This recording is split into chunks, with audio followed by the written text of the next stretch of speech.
নমস্কার বন্ধুরা, ডলি রন্ধনশালায় সবাইকে স্বাগত। আর আজকে তোমাদের সাথে শেয়ার করব সম্পূর্ণ নিরামিষ কুমড়ো পটলের রেসিপি। আমি এই রান্নার জন্য কিছুটা কুমড়ো একটু বড় বড় করে ডুমো করে কেটে নিয়েছি। আর এই রান্নার জন্য নিয়েছি আর 4টে পটল এইভাবে আড়াআড়ি করে আমি কেটে নিয়েছি। সমস্ত পটল আর কুমড়ো আমি খুব ভালোভাবে ধুয়ে নিয়েছি। আর এই রান্নার জন্য দুটো ছোট সাইজের আলু এইভাবে বড় করে একটু ডুমো করে কেটে নিয়েছি। আর রান্নার জন্য আমি প্রথমে কড়াইয়ের মধ্যে প্রয়োজন মতো সর্ষের তেল দিয়ে দিলাম। সর্ষের তেলটা আমি প্রথমে খুব ভালোভাবে গরম করে নিয়েছি। এবার আমি কেটে রাখা সমস্ত পটলগুলো তেলের মধ্যে দিয়ে দেব। সমস্ত পটলগুলো তেলের মধ্যে দেওয়ার পরে আমি এবারে পটলগুলো প্রথমে ভেজে নেব। পটলগুলো একটু নাড়াচাড়া করে আমি প্রথমে ভেজে নিলাম। পটলগুলো এখানে একটু ভাজা ভাজা হয়ে এসেছে, এরকম করে আমি পটলগুলো ভেজে নিলাম। এবারে এই পটলের সাথেই আমি এখানে কেটে রাখা সমস্ত কুমড়োগুলো দিয়ে দিলাম। এবারে আমি কুমড়ো আর পটল একসাথে নাড়াচাড়া করে ভাজতে থাকবো। পটল আর কুমড়ো একসাথে একটু নাড়াচাড়া করে ভেজে নিয়ে আমি এখানে স্বাদ মতো লবণ দিয়ে দিলাম।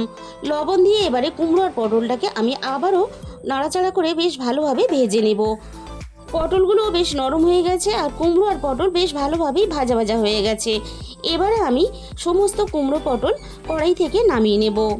আমি এখানে একসাথেই ভেজে নিলাম, তোমরা চাইলে কিন্তু আলাদা করেও কুমড়ো পটল ভাজতে পারো। এবার ওই একই কড়াইয়ের মধ্যে প্রয়োজন মতো আরও 2 চামচ পরিমাণ সর্ষের তেল দিয়ে দিলাম।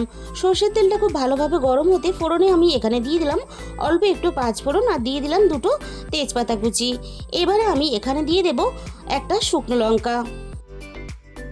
প্রথমে আমি ফোড়নটা হালকা আঁচে নাড়াচাড়া করে কয়েক সেকেন্ড ভেজে নেব। ফোড়ন থেকে যখন একটা মিষ্টি গন্ধ বেরিয়ে আসা শুরু করে দিয়েছে, এখানে আমি সামান্য পরিমাণ একটু হিং দিয়ে দিলাম। যেহেতু নিরামিষ তরকারি তাই একটু হিং দিলে খেতেও ভালো লাগে আর রান্নার ফ্লেভারটাও বেশ ভালো আসে।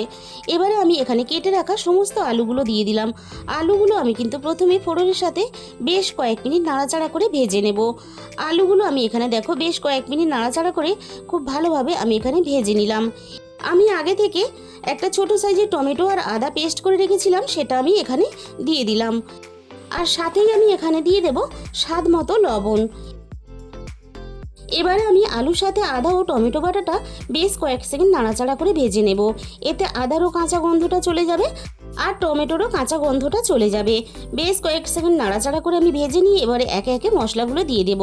দিয়ে দিলাম এখানে 1/2 চামচ পরিমাণ হলুদ গুঁড়ো আর দিয়ে দিলাম 1/2 চামচ পরিমাণ ঝাল লঙ্কার গুঁড়ো আর দিয়ে দিলাম এখানে 1/2 চামচ পরিমাণ ধনে গুঁড়ো আর দিয়ে দিলাম এখানে 1/2 চামচ পরিমাণ জিরে গুঁড়ো। আর কালারের জন্য আমি এখানে অল্প একটু কাশ্মীরি লঙ্কার গুঁড়ো দিয়ে দিলাম। এবার আমি আলুর সাথে সমস্ত মশলা খুব ভালোভাবে কষিয়ে নেব।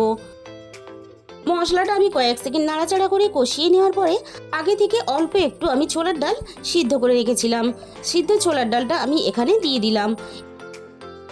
আবারও আমি সব কিছু একসাথে নাড়াচাড়া করে খুব ভালোভাবে কষিয়ে নেব। আর অল্প একটু ছোলার ডাল দিয়ে এইভাবে কুমড়ো পটল রান্না করলে খেতে বেশ ভালো লাগে। আমি এখানে সব কিছু একসাথে খুব ভালোভাবে কষিয়ে নেওয়ার পরে ভেজে রাখা কুমড়ো আর পটল দিয়ে দিলাম। আর এইভাবে নিরামিষ কুমড়ো পটল রান্না করলে গরম গরম ভাতের সাথেও যেমন খেতে ভালো লাগে, তার সাথে সাথে গরম গরম লুচি পরোটা বা রুটির সাথেও খেতে ভীষণই ভালো লাগে। আর যে কোনো নিরামিষ দিনেই কিন্তু এই রান্নাটা করে নেওয়া যায়। আমি এখানে সব কিছু খুব ভালোভাবে একসাথে কষিয়ে নিলাম। এবারে আমি এখানে অল্প একটু স্বাদ মতো চিনি দিয়ে দিলাম। সব কিছুর সাথে চিনিটা আমি আবারও একটু নাড়াচাড়া করে মিশিয়ে দেব। আমি এখানে চিনিটা সব কিছুর সাথে বেশ নাড়াচাড়া করে মিশিয়ে দিয়ে এবারে আমি এখানে পরিমাণ মতো জল দিয়ে দিলাম।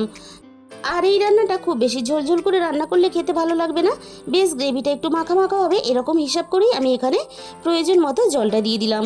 মশলার সাথে জলটা খুব ভালোভাবে মিশিয়ে দিয়ে সব কিছু সিদ্ধ হওয়ার জন্য ঢাকা দিয়ে দিলাম। এবার আমি একটা মশলা বানিয়ে নেব। তার জন্য কড়াইয়ের মধ্যে প্রথমে আমি দিয়ে দিলাম 1/2 চামচের একটু বেশি 5 ফোড়ন আর দিয়ে দিলাম 3টে ছোট এলাচ আর এখানে দিয়ে দিলাম অল্প একটু ডালচিনি আর দিয়ে দিলাম এখানে 2টো লবঙ্গ আর অল্প একটু জয়িত্রীর ফুল। আমি এবারে সব কিছু হালকা আঁচে নাড়াচাড়া করে কয়েক সেকেন্ড ভেজে নেব। আর জয়িত্রীর ফুলটা পুরোপুরি অপশনাল। আমি একটু হালকা নাড়াচাড়া করে ভেজে নিয়ে এবার এই মশলাটা নামিয়ে খুব ভালোভাবে ঠান্ডা করে নিয়েছি। এবার আমি মিক্সিং জারের মধ্যে দিয়ে দিলাম। আর মশলাটা আমি আগে থেকেই বানিয়ে রেখেছিলাম আর এরকম ঠিক একটু দানা দানা করে আমি গুঁড়ো করে নিয়েছি। আবারও আমি রান্নার দিকে চলে এসেছি। কড়াইয়ের ঢাকা খুলে আমি এবার দেখে নেব সব কিছু খুব ভালোভাবে সিদ্ধ হয়েছে কিনা। আমি আবারও একটু নাড়াচাড়া করে দেখে নিলাম, বেশ ঝোলটা অনেকটাই কমে গেছে আর আলুটাও খুব ভালোভাবে সিদ্ধ হয়ে গেছে। আর সাথে সাথে কুমড়ো আর পটল খুব ভালোভাবে সিদ্ধ হয়ে গেছে। এবার আমি রান্নার মধ্যে ভাজা মশলাটা দিয়ে দিলাম। আর এইভাবে ভাজা মশলা বানিয়ে এই নিরামিষ রান্নাটা করলে এক কথায় খেতে অসাধারণ লাগে। আমি সব কিছু খুব ভালোভাবে একসাথে নাড়াচাড়া করে মিশিয়ে দিলাম। তাহলে বন্ধুরা, আজকের এই নিরামিষ রেসিপিটা তোমাদের যদি ভালো লেগে থাকে ভিডিওতে প্লিজ একটা লাইক করে দিও আর প্রচুর প্রচুর শেয়ার করো।